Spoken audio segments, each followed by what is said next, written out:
السلام علیکم ورحمۃ اللہ وبرکاتہ۔ باب خیار الشرط۔ خیار الشرط جائز فی البیع للبائع والمشتری ولہم الخیار ثلاثۃ ایام فما دونها ولا يجوز اکثر من ذلك عند ابی حنیفہ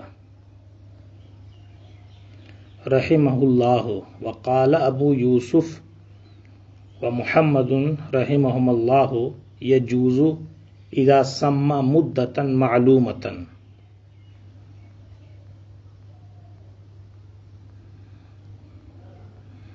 وخیار البائع یمنع خروج المبیع من ملکہ فإن قبضه المشتری فہلک بیدہ فی مدت الخیار ضمنہ بالقیمت۔ وخیار المشتری لا یمنع خروج المبیع من ملک البائع الا ان المشتری لا یملکہ عند ابی حنیفہ وعندہما یملکہ فإن ہلک فی یدہ ہلک بالثمن وَكَذَلِكَ إِن دَخَلَهُ عَيْبٌ وَمَنْ شُرِطَ لَهُ الْخِيَارُ فَلَهُ أَن يَفْسَخَ فِي مُدَّةِ الْخِيَارِ وَلَهُ أَن يُجِيزَهُ فَإِنْ أَجَازَهُ بِغَيْرِ حَضْرَةِ صَاحِبِهِ جَازَ وَإِنْ فَسَخَ لَمْ يَجُزْ إِلَّا أَن يَكُونَ الْآخَرُ حَاضِرًا وَإِذَا مَاتَ مَنْ لَهُ الْخِيَارُ بَطَلَ خِيَارُهُ ولم ينتقل إلى ورثته۔ ومن باع عبدا على أنه خباز أو كاتب فوجده بخلاف ذلك فالمشتري بالخيار إن شاء أخذه بجميع الثمن وإن شاء ترك۔ شروع میں گفتگو آئی تھی کہ کچھ ایسی شرطیں ہیں بیع میں جن کی اجازت ہے، ان میں پہلی شرط کو خیار شرط کہا جاتا ہے۔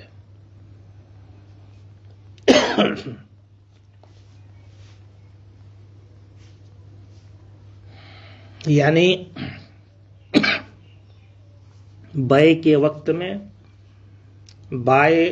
یا مشتری دونوں میں سے کوئی یہ کہیں کہ بیع تو میں کر رہا ہوں مگر مجھے اختیار ہے اس بات کا کہ اسے نافذ کروں یا نہیں۔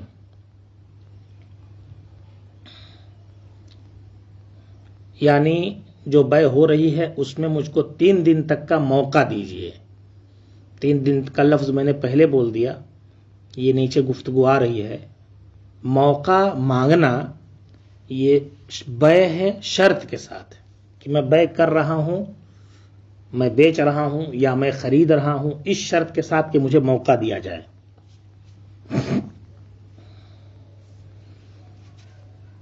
اسی طرح خیار کی ایک صورت یہ ہے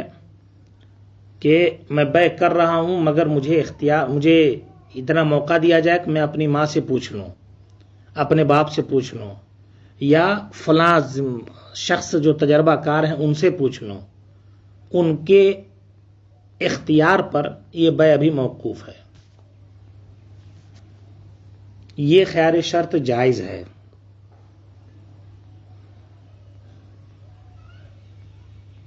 یہ اختیار کتنے دن تک رہے گا؟ 3 دن تک یہ اختیار رہے گا یا اس سے کم۔ 3 دن سے زیادہ امام اعظم کے نزدیک جائز نہیں ہے۔ ولا یجوز اکثر من ذالک، اور 3 دن سے زیادہ جائز نہیں امام اعظم کے نزدیک، اور امام ابو یوسف اور امام محمد نے فرمایا کہ یجوز 3 دن سے زائد بھی جائز ہے جبکہ معین مدت کا ذکر کر دیا جائے۔ ہماری دلیل یہ ہے فتویٰ امام اعظم کے قول پر ہے، اور دلیل یہ ہے کہ ایک صحابی تھے جن کو اکثر نقصان ہو جاتا تھا بیع میں، تو سرکار نے یہ فرمایا کہ تم جب بیع کرو تو یہ کہہ دو کہ مجھے 3 دن تک کا اختیار ہے، یعنی اس بیع کو نافذ کرنے اور نہ نافذ کرنے کا اختیار مجھے ہے، اور یہ 3 دن تک کا موقع مجھے دینا پڑے گا۔ تو چونکہ بیع کسی شرط کو تسلیم نہیں کرتی، بیع اگر شرط کے ساتھ ہو تو پھر وہ قمار کی صورت اختیار کر جاتا ہے، لہذا بیع بغیر شرط کے ساتھ جائز ہی نہیں ہے، تو پھر ایسی صورت میں یہ بیع بھی جائز نہیں ہونی چاہیے، مگر چونکہ ضابطے کے خلاف قیاس نص وارد ہے تو اس لیے اس خیار کی اجازت دی گئی، اور اس خیار کی اجازت جب دے دی گئی تو جو چیز خلاف قیاس ہوتی ہے وہ جس طور پر ہو اسی طور پر رکھی جاتی ہے، بوجہ ضرورت اور بقدر ضرورت۔ نص میں صراحت ہے 3 دن کی، تو 3 دن کافی ہے غور و فکر کرنے کے لیے، رائے مشورہ کرنے کے لیے، اور اسی کا اعتبار کیا جائے گا، اس سے زائد نہیں۔ ہاں 3 دن میں سے کم میں ہو جائے تو کوئی حرج نہیں۔ وہ حضرات فرماتے ہیں کہ حضرت عبداللہ ابن عمر نے 2 مہینے تک کا اختیار دیا، تو ظاہر سی بات ہے کہ سرکار کا ارشاد ہمارے نزدیک مستدل ہے، اور حضرت عبداللہ ابن عمر کا وہ جو قول ہوگا وہ کسی اور وجہ سے بھی ہو سکتا ہے، وہ مجتہد صحابہ کرام میں شمار ہوتے ہیں، تو اس اعتبار سے ممکن ہے وہ ان کا اپنا اجتہاد ہو، یا صورت کچھ اور رہی ہو۔ اب اختیار دے دیا گیا تو مبیع اور ثمن کا حال کیا ہوگا؟ ظاہر سی بات ہے مبیع مشتری کے حوالے یا تو ہوا ہے یا نہیں ہوا ہے، 2 صورتیں ہیں۔ بیع ہو جانے کے بعد یہ لازم نہیں ہے کہ مبیع مشتری کے حوالے ہو جائے، بلکہ ایسا بھی ہو سکتا ہے کہ مبیع ابھی کچھ دنوں تک کسی وجہ سے، کوئی مجبوری کی وجہ سے، شرط کی وجہ سے نہیں، بائع کے پاس ہی ہو، لیکن بیع کے بعد ملکیت اس پر ثابت ہو جائے گی مشتری کی۔ لیکن اگر خیار رکھا ہے تو کیا حکم ہوگا؟ فرماتے ہیں وَخِيَارُ الْبَائِعِ يَمْنَعُ خُرُوجَ الْمَبِيعِ مِنْ مِلْكِهِ، اور بائع کا خیار مبیع کو اس کی ملکیت سے نکلنے سے روکتا ہے۔ ظاہر سی بات ہے کہ بیع تام ہوگی تب مبیع پر سے بائع کی ملکیت ختم ہوگی، اور جب یہاں بیع ابھی تام ہی نہیں ہے، اس اعتبار سے تام نہیں ہے، کبھی شرط موجود ہے، تو ممکن ہے کہ یہ بیع ختم ہو جائے اور ممکن ہے کہ یہ بیع تام ہو جائے۔ جب دونوں صورتیں ہیں تو پھر مبیع کو بائع کے ملکیت سے نکالنے والی جو چیز تھی وہ نہیں پائی گئی۔ فَإِنْ قَبَضَهُ الْمُشْتَرِي، اب اگر مشتری نے اس پر قبضہ کر لیا تو 2 صورت ہے، یا تو بیع نافذ ہو گئی یا نہیں ہو گئی تو مشتری کا وہ مال ہو گیا، اور اگر نہیں نافذ ہوئی تو بائع کا ہو گیا وہ۔ اب مشتری نے قبضہ کیا اور بیع نافذ نہیں ہوئی، خیار جو رکھا تھا اس کو استعمال کیا اور بیع کو نافذ نہیں ہونے دیا، اور اتفاق یہ ہے کہ مبیع مشتری کے ہاتھ ہی میں ہلاک ہو گئی، اسی کے قبضے سے ہلاک ہو گئی، تو کیا حکم ہوگا؟ ایسی صورت میں قیمت کی بھرپائی وہ کرے گا مشتری، اور قیمت کی بھرپائی اس لیے کرے گا کہ بیع تو ہوئی تھی، سودا ہوا تھا، قبضے میں اس کے تھا، تو ایسی صورت میں جو سودا جتنے پر سودا ہوا تھا وہ دینا اس کے ذمہ لازم ہو جائے گا۔ کہتے ہیں فَإِنْ قَبَضَهُ الْمُشْتَرِي، اگر مشتری نے اس پر قبضہ کر لیا اور اسی کے ہاتھ میں مبیع ہلاک ہو گئی، فی مدت الخیار، خیار کی مدت ہی میں، کیونکہ اس کے بعد تو پھر بیع نافذ ہو جائے گی خود بخود، ضَمِنَهُ بِالْقِیمَةِ، تو وہ قیمت کا تاوان دے گا، وخیار المشتری لا یمنع خروج المبیع من ملک البائع، یہ بائع کو خیار تھا، بائع نے خیار رکھا تھا اپنے لیے کہ مجھے اختیار ہے کہ میں بیچ تو رہا ہوں مگر نافذ کروں یا نہ کروں، تو سامان اسی کی ملکیت میں رہا، اور مشتری نے اگر قبضہ کر لیا تو بہرحال قیمت دے گا، کیونکہ مشتری قیمت دینے پر پہلے سے راضی تھا،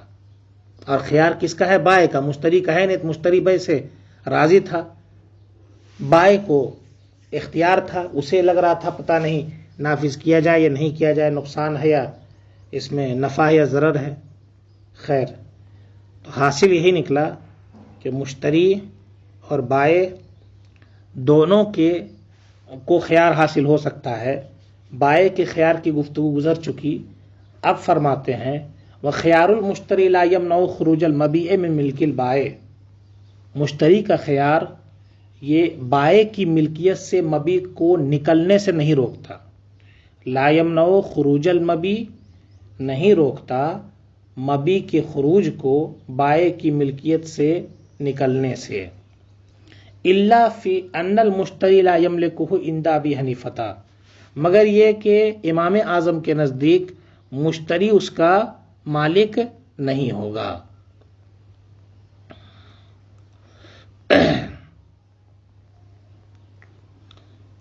امام اعظم کے نزدیک، اور صاحبین فرماتے ہیں نہیں، وہ مالک ہو جائے گا۔ کیا مسئلہ ہے؟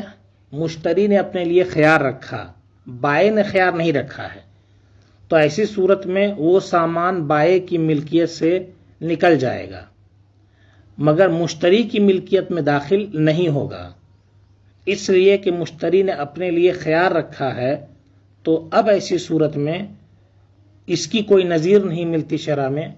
کہ وہ بیع کو نافذ بھی نہیں کر رہا ہے اختیار کی وجہ سے ابھی، اور اس کی ملکیت میں بھی وہ چیز آ جائے۔ فَإِنْ هَلَكَ فِي يَدِهِ هَلَكَ بِالثَّمَنِ،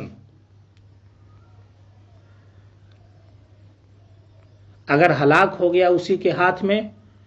مشتری کے ہاتھ میں، تو ثمن کے بدلے میں ہلاک ہوگا۔ وَكَذَلِكَ إِنْ دَخَلَهُ عَيْبٌ، اسی طریقے سے اگر اس کے اندر کوئی عیب داخل ہو جائے تو حکم یہی ہوگا کہ یہ گویا مشتری کے ذمے اس کا تاوان لازم ہوگا۔ ایک مرتبہ اس دونوں کے خیار کی تھوڑی سی وضاحت اور سن لیں، کیونکہ الفاظ کے بدل جانے سے کہیں مفہوم نہ آپ کو دوسرا سمجھ میں آ جائے، اس لیے دوبارہ یہ عرض کر رہا ہوں کہ بائع کو خیار ہو، اسے غور سے سنیے، بائع کو اختیار ہو، بائع نے اختیار رکھا اپنے لیے، تو مبیع اس کی ملکیت سے نہیں نکلے گا، اور مشتری نے اگر قبضہ کر لیا اور اس کے پاس ہلاک ہو گیا مدت خیار میں، تو اس کی جو قیمت ہے اس سامان کی، ابھی جو قیمت لگائی گئی ہے وہ نہیں، کتنے پر سودا ہوا ہے وہ نہیں، اس کی جو قیمت ہے بازار بھاؤ میں، وہ قیمت مشتری ادا کرے گا کس کو؟ بائع کو۔ اور اگر وہ قیمت والی چیز نہیں ہے، مثلی چیز ہے، تو پھر ایسی صورت میں ذوات الامثال کی مثل سے تاوان ادا کرے گا، اور مشتری نے خیال رکھا اپنے لیے، تو ایسی صورت میں اگر مشتری کے ہاتھ میں ہلاک ہو جائے تو اب مشتری کو جتنا پر سودا ہوا ہے، جس کو ثمن کہیں گے، وہ ادا کرنا لازم ہے۔ ومن شرط له الخيار، اب ایک صورت یہ ہے کہ کسی خاص فرد کے لیے بائع اور مشتری میں سے کسی نے خیار رکھا کہ میں اسے خرید رہا ہوں لیکن فلاں کو اختیار ہے کہ اسے نافذ کرے یا نہ کرے، تو کہتے فلہو، اب وہ شخص کیا کرے گا؟ تو اس کو یہ اختیار پہنچتا ہے کہ مدت خیار میں چاہے تو بیع کو فسخ کر دے، وَلَهُ أَن يُجِيزَهُ، اور چاہے تو اس کو یہ بھی اختیار ہے کہ وہ اسے نافذ کر دے، اسے اختیار پہنچتا ہے کہ مدت خیار میں اسے فسخ کر دے،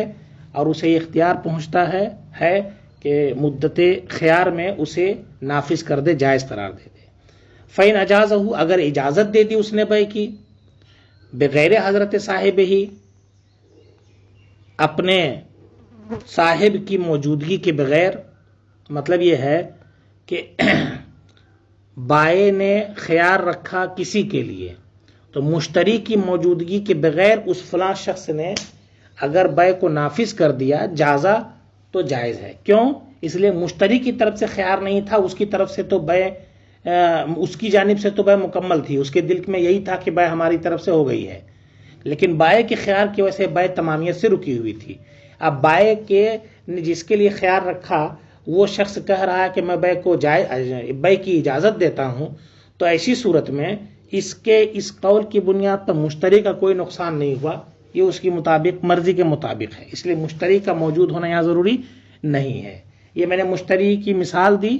کہ اختیار بائے کو ہے. آپ اس کو یوں بھی کہہ سکتے ہیں کہ مشتری نے کہا میں خرید رہا ہوں مگر فلاں کو اختیار ہے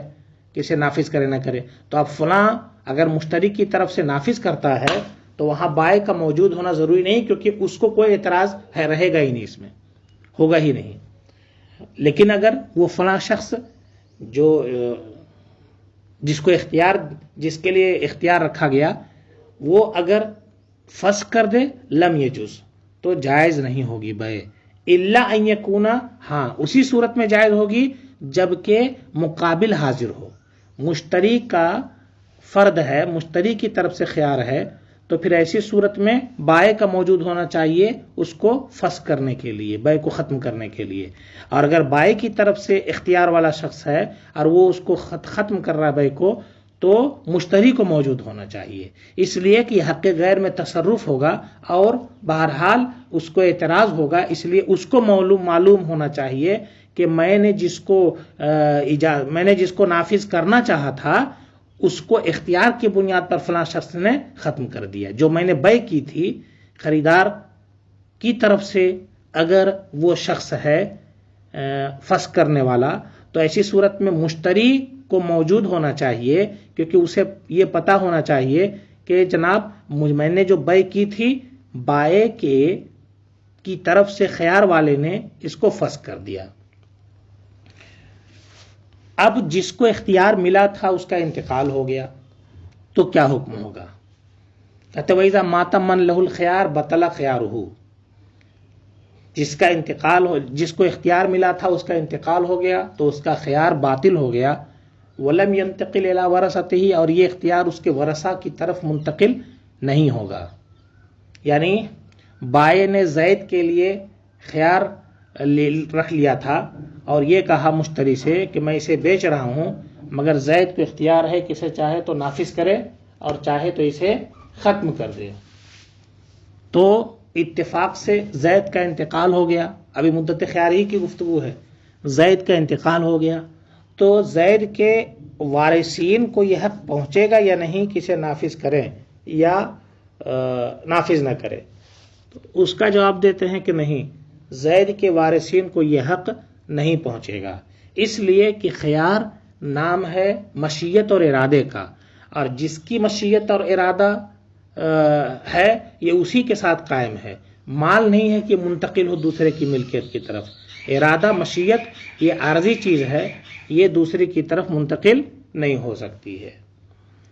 وَمَن بَاعَ عَبْدًا عَلَىٰ أَنَّهُ خَبَّازٌ, کسی نے غلام خریدا اس طور پر, اس شرط پر کہ یہ روٹی پکانے والا ہے, یعنی روٹی پکانے, بائے نے کہا کہ روٹی پکانے والا ہے, مشتری کو ضرورت تھی روٹی پکانے والے کی, بائے نے کہا کاتب ہے, مشتری کو ضرورت تھی کاتب کی, اس نے خرید لیا. اب گھر لے جا کر کے جب دیکھا تو کہہ رہی تو وہ کام کر ہی نہیں سکتا ہے جس کے لیے اس کو خریدا ہے, تو کیا حکم ہوگا؟ تو کہتے وَمَن بَاعَ عَبْدًا, کسی نے کوئی غلام خریدا اس صفت کے ساتھ کہ یہ خباز ہے یا کاتب ہے, فوجدہ, تو اب مشتری نے اس کو اس کے خلاف پایا, فالمشتری بالخیار, تو مشتری کو اختیار ہے, ان شاء اخذہ بجمیع الثمن و ان شاء ترکا, کہ چاہے تو پورا دام لے کر کے اس کو, پورا دام دے کر کے اس کو لے لے, اور چاہے تو یہ بے ختم کر دے, چھوڑ دے. یہ اسے اختیار کیوں دیا گیا چھوڑنے کا؟ اس لیے کہ جس صفت کے ساتھ اس کی رضا تھی وہ صفت نہیں پائی گئی,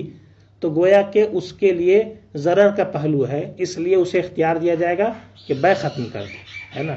وہ انشاء,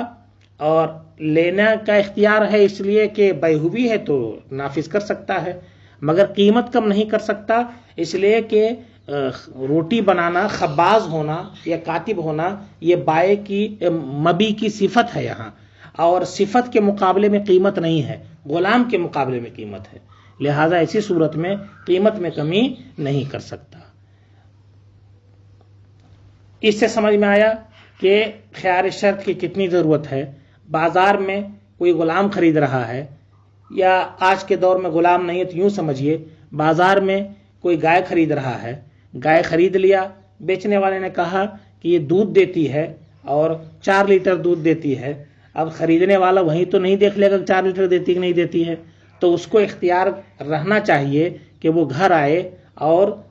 اس کو دوہ کر کے دیکھ لے وقت کے مطابق، جیسے صبح کو یا شام کو، اور اگر اتنا نکلتا ہے تو نافذ کرے، نہیں اتنا دودھ نکالتا ہے تو اس کا مطلب یہ ہوا کہ اس کے رضامندی اس کے ساتھ نہیں ہوگی، جتنے کا ذکر کیا تھا بائے نے وہ اتنا دودھ پایا نہیں گیا۔ یہ میں ایک مثال دے رہا ہوں، اس طرح اور بھی مثالیں بن سکتی ہیں جس سے یہ سمجھ میں آتا ہے کہ خیار شرط کی کتنی اہمیت ہے اور اس کے ذریعے کتنے فوائد ہیں۔ اس بنیاد پر بیع کے اندر اگرچہ شرط کا تقاضا نہیں ہے لیکن اس کو رکھا گیا کہ بیع کے نفس بیع کا جو مزاج ہے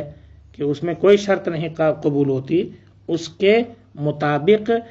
شرط نہیں ہونی چاہیے، مگر شریعت نے اس مصلحت کے پیش نظر اور اس فائدے کے پیش نظر اختیار دیا ہے۔